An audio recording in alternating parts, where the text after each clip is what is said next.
We thought it was a football helmet. It was all bleached white. Looked like a football helmet or a tetherball. We had this $20 bet going on what it was. And then John jokingly said, well, what if it's a body? What did you do? We checked it out. We could only see the head and the left hand sticking out of the mud. Had rings on it, and apparently she had died screaming. Her mouth was opened. It was the scariest thing we ever did see.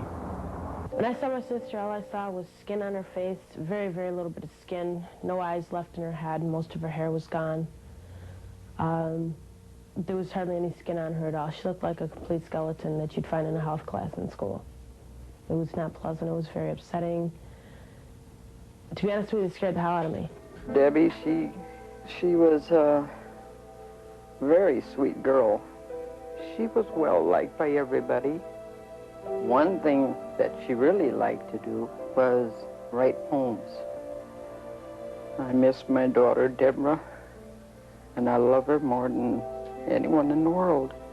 I mean, my God, she was only 23 years old. Tell a 3-year-old that her daddy will not be back is not easy. And then trying to explain that somebody just blew him away. It's not easy. Then they sliced my son's throat. He shot them in the head. They were leaving the motel. They had gone on vacation. And as they were leaving, this man forced them back into the room, had them lay down, and shot him in the back of the head. The one thing that was not presented as evidence was after he murdered my mother, he masturbated and left the semen in a tissue next to her. But this was not introduced as evidence as part of his personality because it's not a crime to masturbate.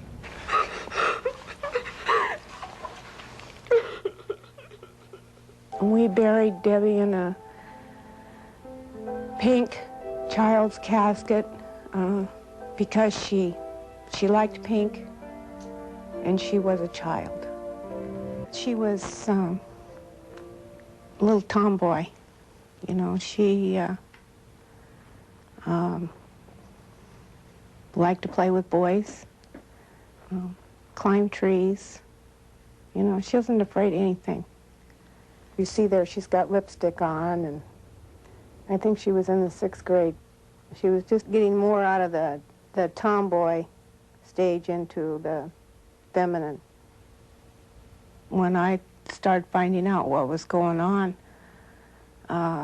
it was too late because it'd been going on for a while.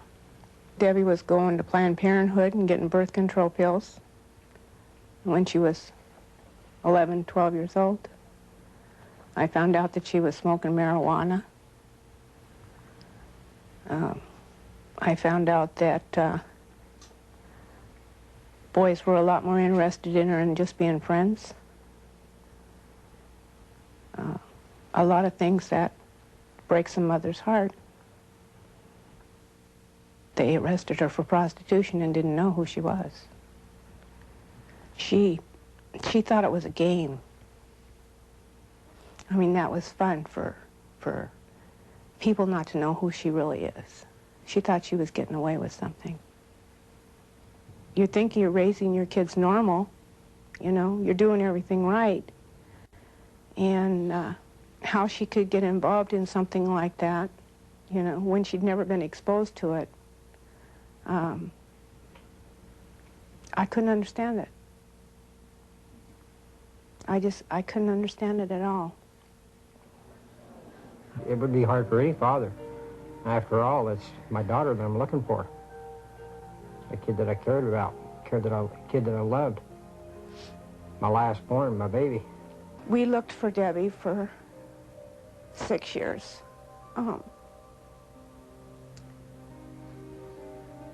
And when they found her,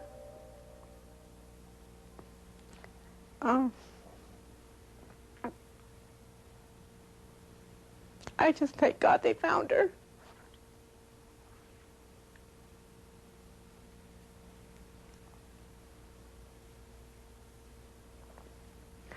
I sat down at the funeral home for 3 hours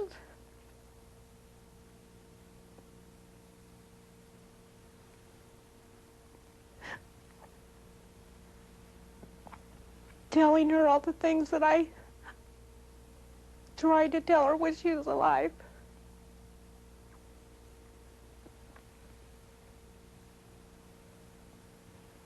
If you have kids and they're out in the street, you better go get them.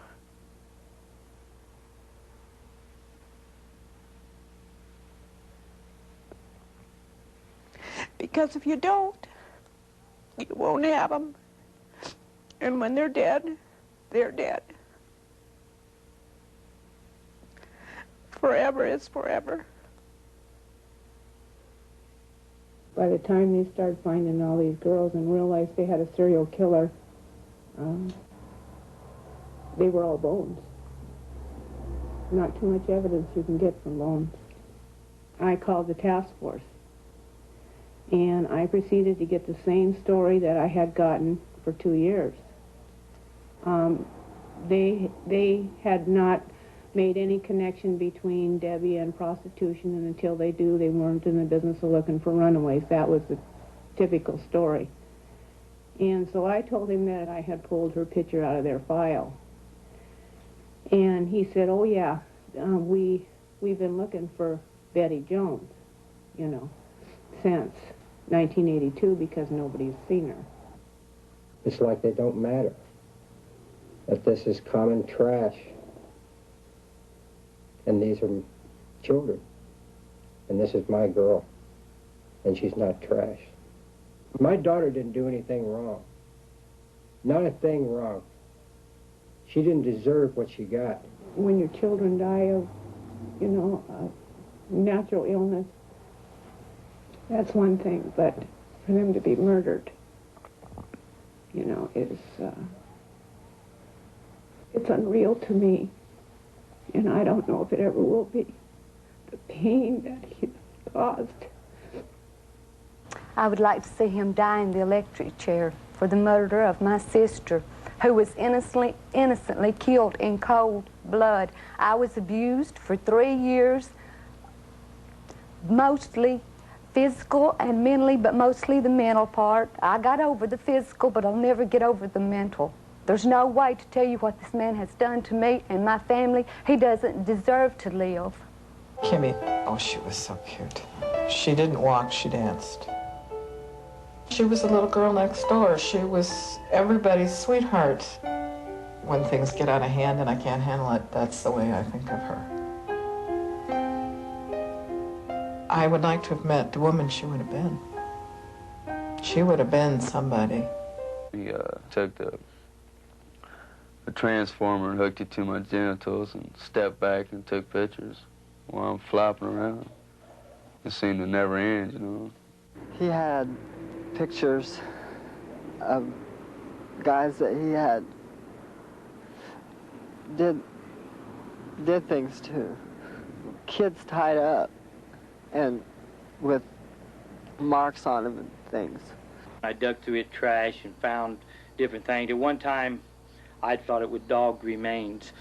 Later on, after the investigation, the police come in 3 years later, I found out that this is the way they said Bob disposed of some of the waste of the human remains. He put them in dog food bags and set them out in the trash. When James first disappeared even, we begged him to do something to go in Berdella's house to get a search warrant for any reason to try to find my son in there, because it had been told to us that he was possibly chained up in the house in there.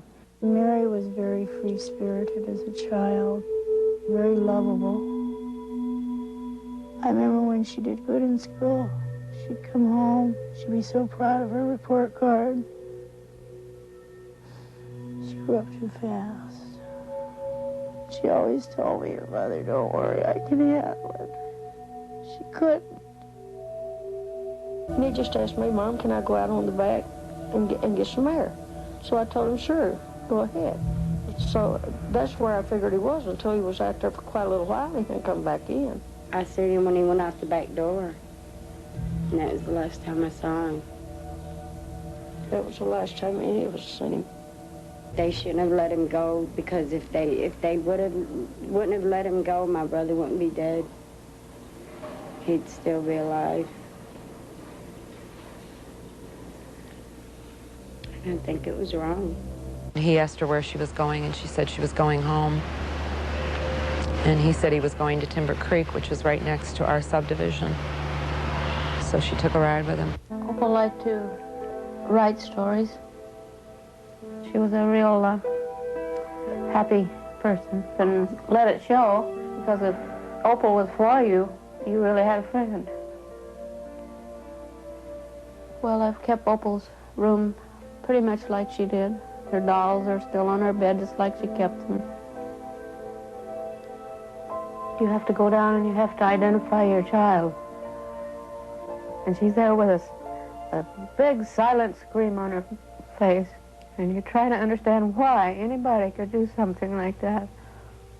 Carrie was a lovable person. She was involved in choir, singing, church, and she was a very bright, intelligent person. She always felt that she could handle everything. I have a dream that she's going to come back, that the person we buried was not her. Denise was a very trusting, I think that probably is the biggest word, trusting person. She believed everybody was good, and she thought I was a cynical old lady because I tried to point out to her that some people weren't, and some people would hurt her if she wasn't careful. I was going home from work in the afternoon. I had the radio on to my favorite station. And they broke in with a newscast saying that Denise had been found. But that's the way I heard it. I heard it on the radio.